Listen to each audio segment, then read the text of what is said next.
Hey guys, it's your girl Marielle. Welcome back to my channel, Friday Night Lights, where we do reviews and reactions to TV shows, movies, and other digital content. So you already know me, so you already know what I'm going to ask. Won't you go ahead and hit that like, comment, and subscribe button? Become a part of the Friday Night Lights family. Don't forget to share this video with your friends and family to help us get to our 400 subscribers. We are almost there, guys. To my subbies, hey. To my new subscribers, welcome to the family. And if you just so happen to click on this link and you're still here, won't you go ahead and hit that like, comment, and subscribe button. As always, don't forget to follow me on my other digital platforms, Instagram, Twitter, and Facebook. Those links will be put into the description bar below. And so with that being said, let's just jump right into it. Today we're going to be reviewing and reacting to Grownish Season 4, Episode 2, Drunk in Love. So we know that Grownish is basically a television series that follows a bunch of teenagers through the growing pains of college and about to step foot into adulthood because they are all now seniors, minus Trevor Jackson's character, Aaron. So let's just jump right into it.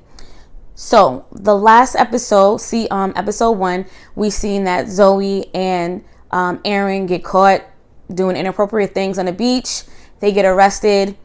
And so within episode 2, we find out why they really was. Not because of indecent exposure. It was basically because Zoe stole a piñata from when they was drunk. And they just pretty much got caught up on it. So this whole episode was pretty much just Zoe and Aaron just trying to find their ground because they're scared. They're in a Mexican prison. It's all scary. They can't get in contact with any of their friends.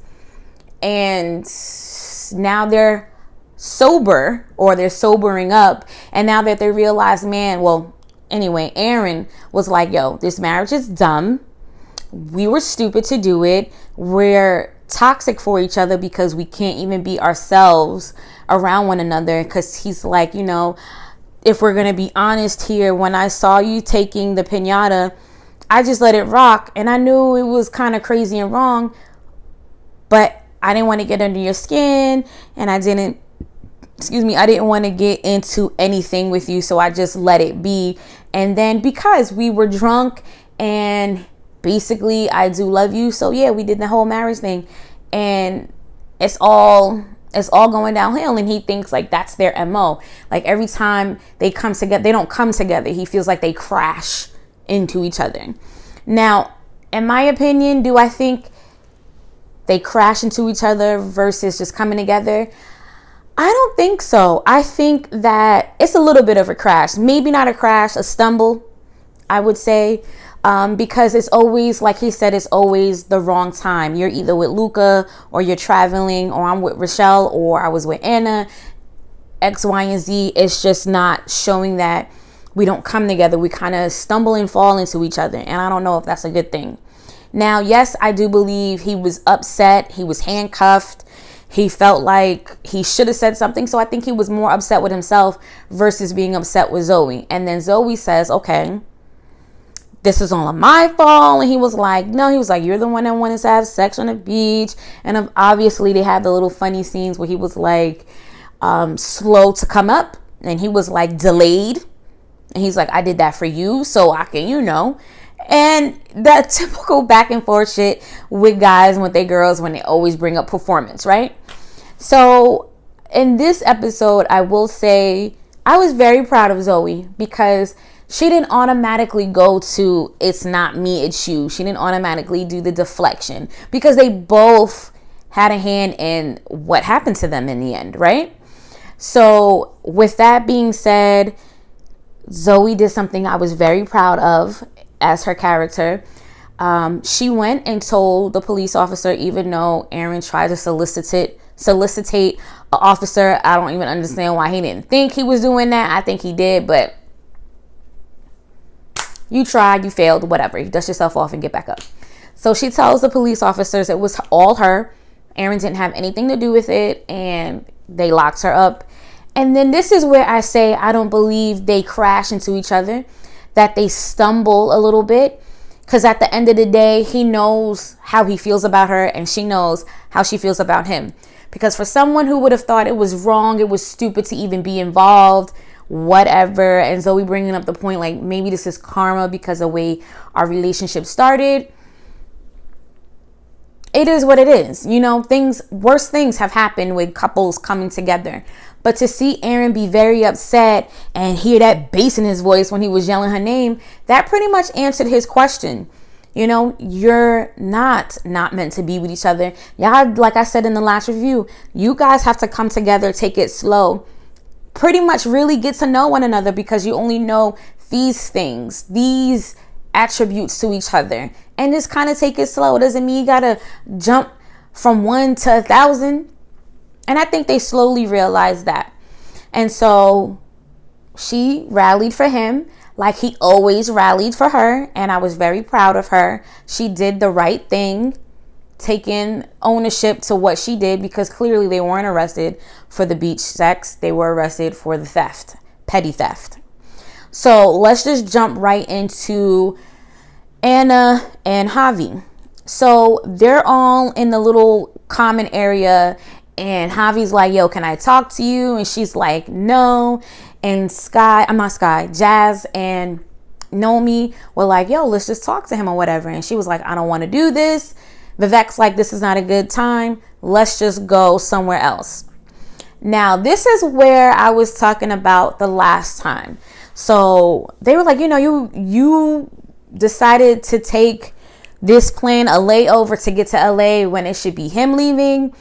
And and she was like, well, Jazz was like, well, this is how you react when, you know, you possibly can have chlamydia. And then here comes Anna with the bomb. She was like, well, there's not a chance for me to have chlamydia because he does not have it. He came out negative. And it was something that happened before we were together. And rightfully so, Nomi and Jazz was like, yo, you had us pretty much about to jump this fool, calling him disgusting, all this other crap.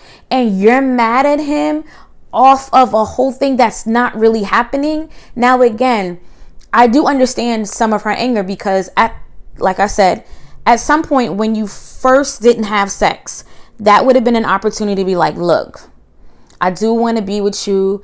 I want to lay down with you. But the old Javi was wild out in these streets. I was definitely for these streets. And a young lady who is somebody got chlamydia. And she said it was around the time we smashed. I'm taking this test. So maybe we should wait until I get this negative. And then we can move on. I totally agree that she deserved to have that anger.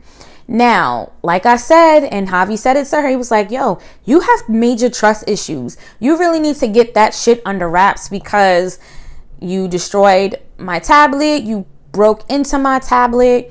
And so did Nomi, and Jazz said the same thing. Like, you have to work on your trust. If this is something you knew you're battling with and you decided to go to church, you decided to have this relationship, this path of righteousness to bear your cross, then you should have never got involved with Javi to begin with. You should have just kept it platonic, or if you couldn't, you should have been like, look, I'm gonna need you to step back, or I'm gonna step back because I really need to work on me. And that is her fault. And do I think that she should have given that time to Javi to talk about it, to get him to explain himself?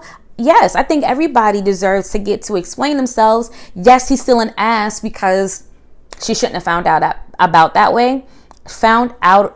that way. Do I think he should have kept that from her if it came out negative? I don't know, guys. Jazz and Nomi said they should have.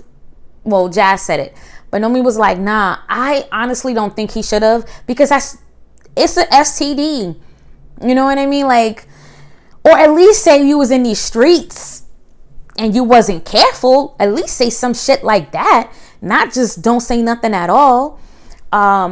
Obviously, I don't think he should have kept it from her. Maybe not tell her. I don't know. You tell me what you think in the comments. At least he should have told her he was for these streets. Period. And she was like, look, we just need to take this time. I'm going to go home. We could talk when we get back to LA. And she just let it go. And I really do believe something great could have came out of them being together. You know? But I do love when Vivek has these little nuggets of wisdom where he was like, look, at the end of the day, you shouldn't have lied. And he's like, well, I didn't lie, I just didn't tell her. An omission of guilt is still a lie because she found out and she got mad. So Vivek, he's like, when my girlfriend broke up with me when she found out I was a drug dealer, and he was like, you're comparing it. He was like, at the end of the day, what I'm saying is it never works out when you lie, period. Clearly, as we can see with Doug and Jazz, he lied and said he was cool. She thought that he can get over it, and he's a punk and he can't get over it, and he's still throwing cheating out there, even though Vivek said cheating. But if y'all wasn't together and y'all made this agreement, it's not cheating, and we're just not going to touch on that anymore. So let's just shoot back to the end. Aaron didn't leave her. I thought she was going to call her pops, but I guess that's something else for another episode. She gets released for her little petty theft. She's like, wow, you didn't leave me. And then she was like, would I do this thing all over again and still be in the same spot knowing that I get to be with him doing it? Yes. So you guys, tell me what you think about their love, okay?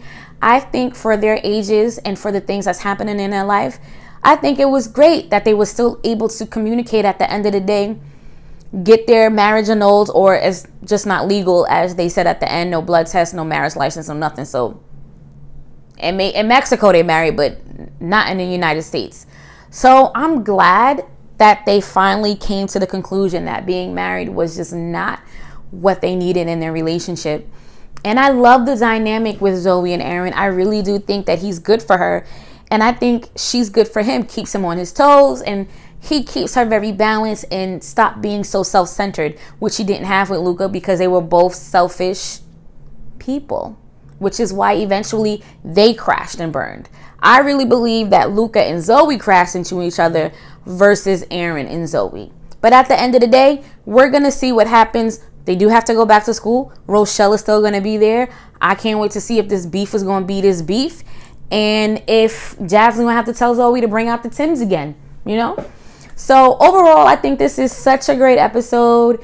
I think that with these 2 episodes, it's gonna keep getting better, keep getting juicier, because we still don't know what happened with Vivek and his drug deal gone wrong. I mean, not drug deal gone wrong, him getting pulled over with all the drugs, even though he was stupid. That's for that next episode. So you guys, we are at the end of this video.